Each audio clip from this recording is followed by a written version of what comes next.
BBAలో university second rank, third rank సాధించడం Sun international విద్యార్థులకే సాధ్యం. నమస్తే, welcome to Telugu one news. నేను రూపానాథెళ్ళ.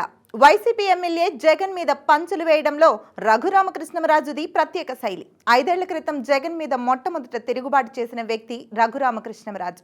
ఆ తర్వాత జగన్ ఆయనని అరెస్ట్ చేయించడం, చిత్రహింసలకు గురి చేయడం, చంపినంత పని చేయడం అవన్నీ తెలిసిన విషయాలే. ఆనాటి దారుణాల మీద రఘురామ కేసు పెట్టారు. జగన్తో పాటు కొంతమంది పోలీసు అధికారుల మీద హత్యాయత్నం కేసు పెట్టారు. అలాగే ఎప్పటి నుంచో రచ్చబండ పేరుతో జగన్ని ఉతికారేసిన కార్యక్రమాన్ని రఘురామ నిర్వహిస్తున్నారు. రామ అంటేనే బూతుమాటగా భావించే జగన్ రఘురామ చేసే కామెంట్ల విషయంలో ఎలా ఫీల్ అవుతూ ఉంటారో ఊహించవచ్చు.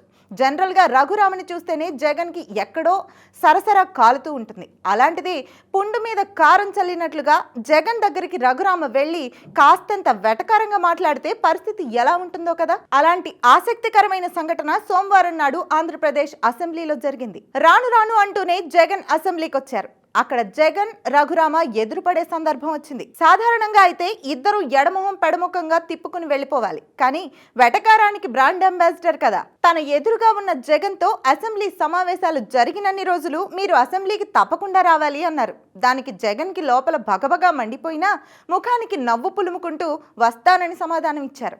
రఘురామ అక్కడితో వదలకుండా జగన్ తో మరికొంతసేపు మాట్లాడారు. దానికి జగన్ కూడా సమాధానం ఇచ్చారు. ఆ సమయంలో తన లోపల బద్దలవుతున్న అగ్నిపర్వతాన్ని కంట్రోల్ చేయడానికి, తన పుండు మీద పడిన కారాన్ని భరించడానికి జగన్ ఎన్ని తంటాలు పడ్డారో ఏమో. అసలు అక్కడ పూర్తి సంభాషణ ఏం జరిగిందో రచ్చబండ ద్వారా రఘురామ వివరిస్తే బాగుంటుంది.